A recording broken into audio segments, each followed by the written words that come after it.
Welcome back, guys. It's new here. I guess you just can't get enough of this wonderful Twister build. Gotta hear more about it. Just saw the recent video going over the surround tech AoE coming into play, and now we're going to talk about the new player in town, the Coming Calamity, as well as the introduction to triple free Herald. No more Rakiatis Flow. Get all the AoE in the world, maximizing the AoE breakpoint. And Trinity, there she is in the top left-hand corner. We're going to be taking a closer look at that one, especially a very tricky mechanic that a lot of people can't quite get figured out. As you can see, I got it pretty well figured out in this run. So it's going very well, guys. Can't wait to talk about it. Major players, Coming Calamity, Trinity. We also got a little bit of more interesting weapon set for spirit gems. It's getting even more complicated. Blasphemy Temporal Chains is in here currently. I'm actually running, what is it? I forget the name of it. Oh, Elemental Sundering, that's what it's called, yeah. So I'm kind of on the fence about Elemental Sundering or Call of the Week. I don't know yet. We'll see. But anyway, this is what we have in store for you today. Let's get to it. Alright, here it is on your screen, the Coming Calamity Heroic Armor. I almost ran this as a primary armor for my build in 0.2. It was very glassy, and make no mistake, I want to come to you up front and honest, this definitely removes even more survivability from the build. But honestly, how much survivability do you need when you're just whirling slashing to victory? Twisters, complete overkill. The Heralds pop and explode everything anyway. I mean, monsters have virtually no chance to hit you regardless. And so, I don't mind. It did result in a pivot to life from Energy Shield. It kind of had to just give up Energy Shield entirely once we lost both the helmet and the body armor slot, the two most important gear slots for Energy Shield scaling. As you can see, there's no energy shield on this armor, but there is some life. There are some way more important stats than that, though. I suppose up to 40 all elemental res is nothing to snuff at. I mean, that's 3 major elemental resistance rolls right there. And then at the bottom it says, enemies in your presence have no elemental resistances. That's one thing I absolutely love about this body armor is, you know, Rakiatis Flow for this build is kind of infuriating because it's so freakishly powerful you can't not use it, and yet I'm not really fully taking advantage of it because I'm not a pure elemental build. I'm still like a physical elemental hybrid build, so it's like really annoying the fact that I had to sacrifice one of the very potent support gem slots for Twister to just dump Rakiatis Flow in there. Don't get me wrong, it's really strong, excellent for like Zest farming or monsters having increased elemental resistance, but a terrific workaround that's way better than Beacon of Assus Amulet is this body armor. Enemies in your presence have no elemental resistances. So when it matters, when an enemy somehow survives the incoming wrath of all that wind, Twister, whirling, and everything, I stand next to it and it has no resistances. And so if it didn't die before then, it's going to die after that. Then it also has the Heralds. Okay, level 14 to 20. I believe level 20 comes with all sockets unlocked. Let me know if I'm wrong with that. So that's a nice bonus there. But honestly, even like level 19 is still strong. Level 19 is almost the same as level 20 in terms of damage, and you're missing 1 support gem. But we'll take a look at the supports later. Triple Heralds, guys. This is more than just 3 Heralds. This is 3 free Heralds, 3 free gem slots, and 3 free spirit costs for Heralds. Absolutely massive. And to say that the Heralds are making a huge difference to the quality of the performance of the build would definitely be an overstatement, but it's not making... But to say that the build is all the better, more spicy, form over function, that's definitely not overstating that. It looks fantastic. Absolutely love it. And it's one of the coolest things about the build. One of the coolest armors in the game. It is truly a love letter to a glass cannon player. Okay, anybody who loves playing glass cannon, loves blowing shit up, this is the body armor for you. Now then, one of the very interesting things about running Coming Calamity is it makes it a lot easier to bring Trinity online because the Heralds can really help with that if you set them up right. It's quite tricky to do that, and we'll look at the supports in a moment, but let's just take a note here. and take a look at Trinity. I underestimated how good a super high level Trinity was. So if we scroll down here, well, first of all, let's read it. It says % more elemental damage per 30 resonance of any type on dealing elemental damage with a hit. TLDR, it's a lot harder to maximize than Trinity in PoE1. Gain up to 13 resonance of the highest elemental damage type and lose 3 resonance of the other type. So it's no longer about having at least 2 or more high-end elemental damage types. You actually need all 3. You need all 3 elemental archetypes to hit, frequently, each. Okay, then you get extra skill speed if it's at the top end. I wish that was % more damage, honestly. But anyway, it can't really be supported by much except like 1 mastery skill. It can only be 1. And yeah, we've got a couple of new lineage gems it can be supported by for extra levels, which is really potent. I want to bring your attention to this here. This scales with levels significantly, okay?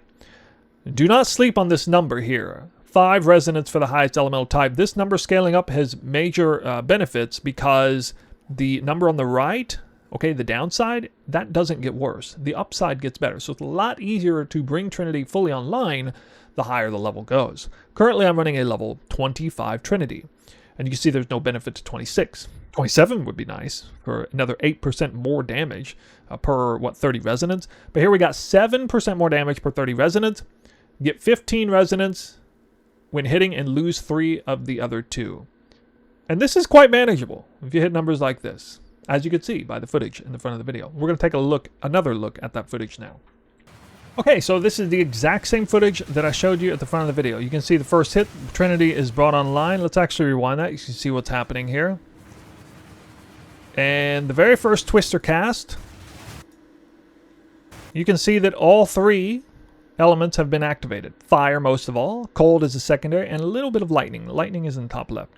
Fire is coming from this scepter here, the Sacred Flame. Okay, this was the most popular Lightning Spear scepter back in 0.2, and a lot of people were running Trinity on Lightning Spear when they could use the scepter. Okay, similar concept here. Gain up to 60% of damage as extra fire damage. What does this do? If your gained as extra damage is significantly more fire than any other element, it means that in many cases, or probably in most cases, if not all cases, every hit of the primary ability you're using it with is going to prioritize fire, right? And so that is why when we glance back here again, we'll see fire trip up immediately there. So what about lightning and cold? Where are they coming from? Well, cold can compete a bit when I get the chilled ground like I do right now, and then you can see cold is definitely going to go up a little. And then they're kind of sitting there kind of topped out because, again, I get a whole lot of resonance when I hit, and I only lose 3 when I miss. Now you can see here fire fell down real hard there. I'm not exactly sure why, but sometimes you see it drop off. I will say when you run Headhunter, you sometimes get buffs that give you way more... Wow, flashbang. Hold on a second. Let me get out of that. Okay. You get way more bang for your buck on different elements depending on which buffs you steal, and so that can throw a giant wrench into Trinity. All that said, it doesn't really matter when you got a bunch of Headhunter buffs anyway because you're just going to do FU damage regardless. But yeah, I guess that's not happening to me here because I'm getting it leveled off quite well. So let's examine more closely where I'm getting, especially lightning, because you hear me talk about lightning. I got cold twisters, I got a huge amount of gain as extra fire. Where's the lightning coming from? Okay, we're here back in game, and let's just very first open up Twister, okay? And you can see that it's got the physical, fire, and cold damages here. You can see that physical is actually pretty high. Fire is the highest by far. Cold is the lowest. And lightning is kind of next up on the list. So, I mean, right off the bat, you can kind of sense how any one given Twister hit might have an opportunity to excel at a certain, damage type. And keep in mind, these numbers are rolled multiple times. I believe for each individual roll. The cold gets re-rolled, the lightning gets re-rolled, the fire gets re-rolled on account of Defy 2 here. We talked about that in the last video. So the top end number matters a lot more than the low end number. I actually kind of forgot to mention this, but one of the advantages in the last video for running Defy is if you happen to prioritize elemental damage, like let's say especially lightning damage, you get more out of that because the spread of minimum to maximum damage is higher. Indeed, even my main hand spear, which I was kind of on the fence about wanting the third prefix to be either hybrid versus, say, tier 1 lightning, Very happy I made it tier 1 lightning now on account of switching over to Defy. That's going to make that, it's going to elevate that a lot higher. And I've seen other people running bow builds for high value bow builds, also doing like, you know, the percent fizz, the flat fizz, and then flat lightning. So I'm seeing this as a common theme for other builds too. Not really sure if they're including Trinity in their setups or not. Also, a little cheeky socketing gem in here, I guess Saqual's Rune of the Sky. It just kind of happens to be the best DPS that I can get. Percent is extra element. It's just kind of nice, even better for Trinity. Even more reason to run Trinity because you're getting more damage off of that as opposed to just like an Iron Rune, for example, or, you know, attack speed or whatever. I don't know if I'll hit every single spot where I'm getting like gain is extra, but here's another pretty potent jewel that can manipulate where your Trinity is. I really like the fact that the Heart of the Well offers, you know, these stats for anyone running Trinity. This can be a very subtle option to fix any issues with Trinity you might be having, because that makes a pretty big difference. Imagine if I dropped the cold and got fire. Well, maybe I would want to do that. If my cold kept superseding every other element all the time I was running, maybe I would try that, see if that fixed it right then and there. Or, you know, same story with lightning or, you know, fire or whatever. But right now, running as extra cold and lightning seems to be okay. So yeah, I kind of like where the numbers are, especially given there's cold twisters that help bump up the cold number quite a bit. But there's another big player involved here, and that's the Heralds, all of them. Well, not Herald of Ash. Herald of Ash won't be included in this, but Herald of Ice and Herald of Thunder both hit. Let's see what's going on here. First of all, major buffs to Coming Calamity and the fact that we can run Magnified 2 on multiple supports, so that's a thing. Not to mention, you know, the same setup either way. Compressed duration makes Herald of Ash tick harder, faster, and then Fire Master. I don't think there's anything else we can put in there other than like specialized lineage gem or something. Then we have Lightning Attunement. Okay, this reduces the amount of cold damage and gives me more lightning as well as shock. So I'm just trying to, you know, make shocks proliferate, which if it's shocked and then if it dies while shocked, it then procs Herald of Thunder, and you can get some proliferation of kills to go off the Heralds. That's still a thing here. But let's see what happens here. Obviously, Herald of Ice does mostly cold damage, but it's looking at my weapon damage, so it's still factoring in those huge flat lightning rolls on the weapon. And so lightning does still have a chance. Oh yeah, the gain is extra too, not to mention that. Yeah, unless I'm popping the Herald off of Whirling Slash, in which case I don't get the offhand. Don't worry, actually Trinity's not even active on the Whirling Slash weapon, so don't need to worry about that.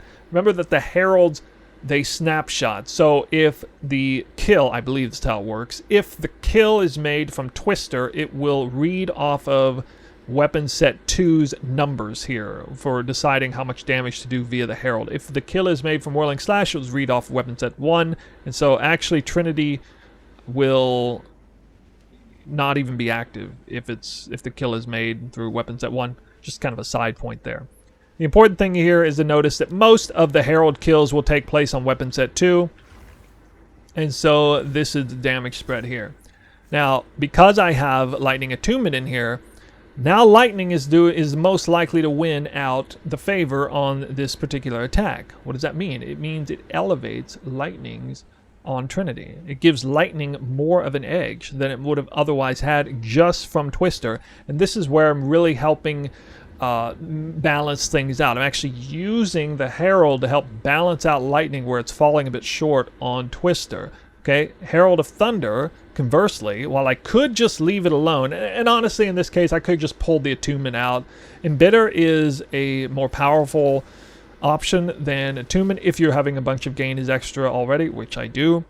Okay, and so this is allowing my Herald of Thunder to do real cold damage, like real cold damage. Again, this is weapon set 1, this is weapon set 2.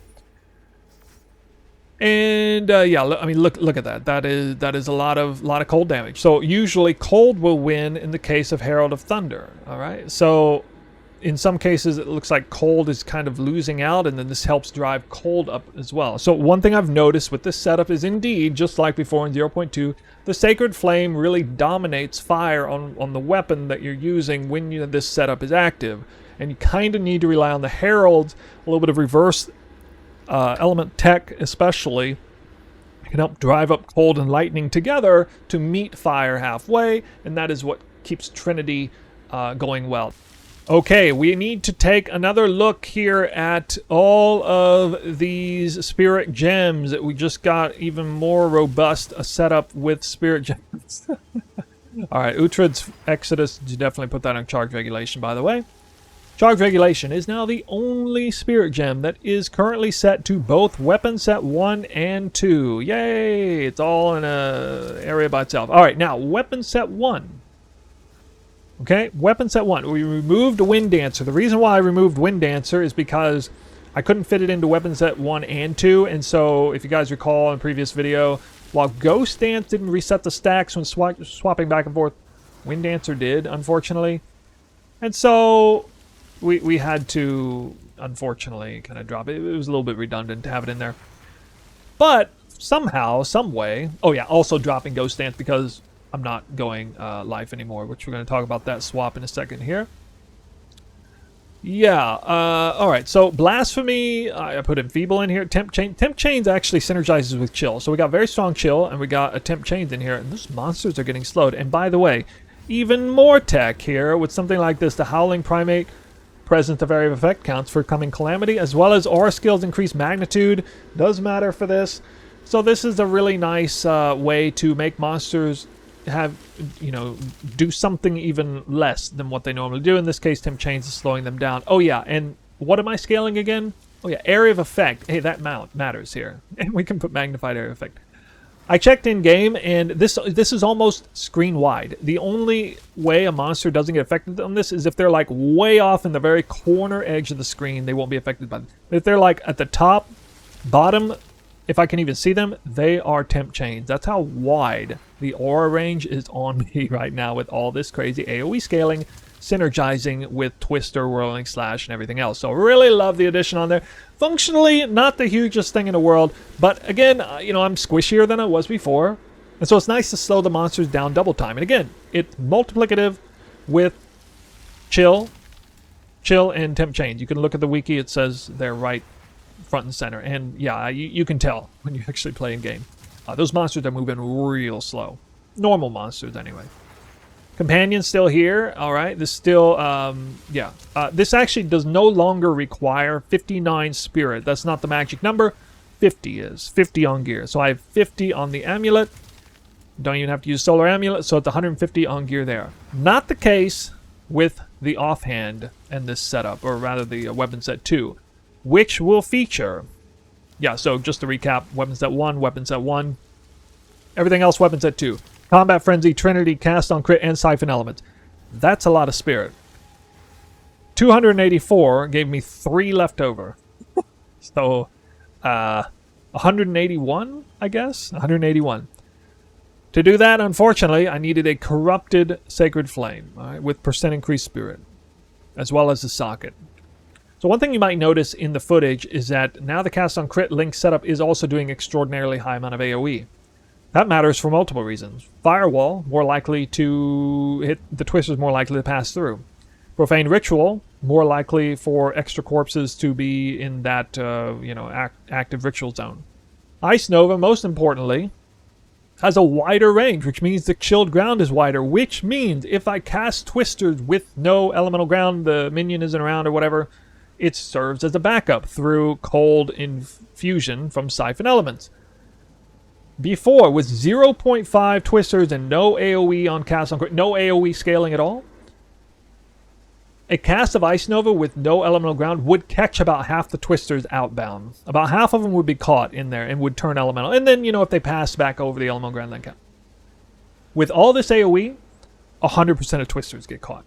So even with the cast having no elemental ground, the crit from any monster standing nearby will trigger the Ice Nova. The Ice Nova will expand faster and swifter than the Twisters themselves, catching all of them in a chilled ground. Absolutely amazing. Absolutely amazing. Just absolutely incredible. Just another incredible side effect of scaling AoE. Functionally, very potent. The fact that they're, not to mention the fact that, you know, you're just going to hit even more monsters with like chill threshold, freeze threshold and stuff. Not like Ice Nova does no damage at all. It's also affected by Trinity now, of all things. Trinity now affects spell damage too. Well, I'm not scaling spell damage, but regardless, Yeah, Siphon Element's still over here. Same links as before. Just a reminder, Lightning Infusion for Flame Wall, Cold Infusion for Ice Nova. I don't have any purpose for a Fire Infusion right now. Can't really think of anything good to use there. Could maybe slot in an extra gem here, but nah, I don't think there's anything to do there. Anyway, that is the setup with the Spirit Gem. It got a lot more confusing. So yeah, as a reminder, 150 Spirit minimum for weapon set 1. 281 Spirit minimum for weapon set 2 to run this identical setup.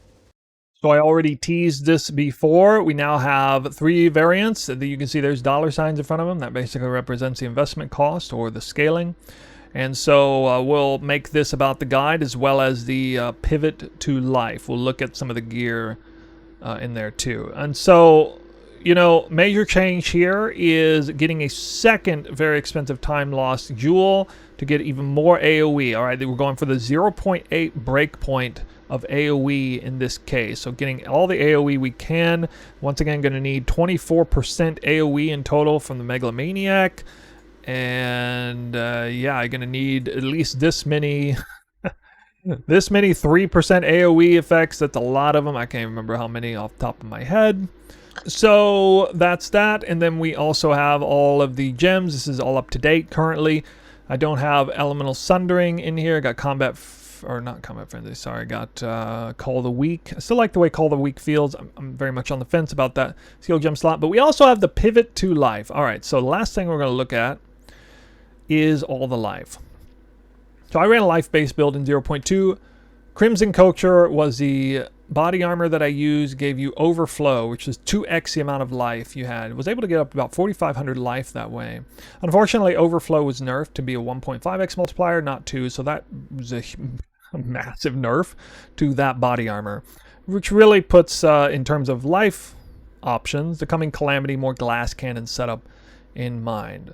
Go figure, the amulet is going to swap over to full-blown life. There appears to be a way to maybe deterministically craft this with... you know, I think, for example, you can get one of the specialized desecration mods, have only a life tag, and then, you know, double prefix Exalt Slam for double tier 2 or tier 1 life prefixes on top of already having Spirit there, maybe Fractured or Rolled Hard. Anyway, +3 projectiles version of this is definitely going to be pretty good, but... you know, I like rarity more than anything anyway, and kind of need the attributes here to meet all the attributes. I don't think technically you do. If you lower the intelligence requirement gems, I think you can get away with no attribute roll on your gear anywhere if you lower some of those gems. So you'll see we have life on every piece now. Tier 1 life rings dropped a flat damage roll. Tier 1 plus tier hybrid life roll here. I might go with evasion instead of flat lightning, not sure yet. Most of your evasion is going to come on your boots, actually. You don't need movement speed there anyway. Headhunter is still there. And yeah, this kind of represents, you know, the best in the slot gear. I suppose I should probably put flat lightning in there. Best version of this would be Spirit of the Cat. Okay, for crit, evasion, attack speed. Movement speed doesn't really matter. Get 3-socketed constricting command if you can. So that's really expensive. Super high budget version, but wow, it is a lot of fun. Definitely more glassy. Okay, so the further along you progress, without a doubt, all right, without a doubt, late in-game crit ES is the tankiest version. Surround is less tanky. Calamity life, even less tanky. One fundamental advantage to going life, though. While Ghost Dance is somewhat potent, it struggles very much against any sort of like damage over time, you know, especially like Ignited Ground doesn't do anything for the ES version of the build. Pure Life is really good because we get Life Leech. Life Leech is super strong with Twister. Even an elemental focus Twister, you still do a lot of physical damage. And so that Leech is going to be on at all times. If you have Twisters out in the field at all times, you basically never die unless it's from a true one-shot. So quite often when I noticed that I die, I didn't have Twisters on the field. I didn't actually get one shot. I died from like 4 hits over the course of 2 seconds or something. And that wouldn't have been the case if I was leeching like I should have been, and or just everything being dead from dying to Twisters either way. Quick reminder, Mana Leech is still useful here because we get a little bit of extra damage reduction from these points up here. I talked about this in the last video, so I do care a little bit about mana. Oh yeah, and the attack speed bonus. And so there it is. That's it for this video. The Coming Calamity, Triple Heralds, Sacred Flame, Trinity, Temporal Chains, and probably forgot something else that I didn't mention. Try to wrap it all right up here in the noggin. And that's only half of it, right? The other video talking about the other half of stuff. Think about how much crazy amount of tech that's come out with in just 1 week alone. So, what will next week look like? I dare not guess. But anyway, this build is just absolutely fantastic. Hats off to GGG for designing the skill Twister, Whirling Slash. It's incredibly intuitive.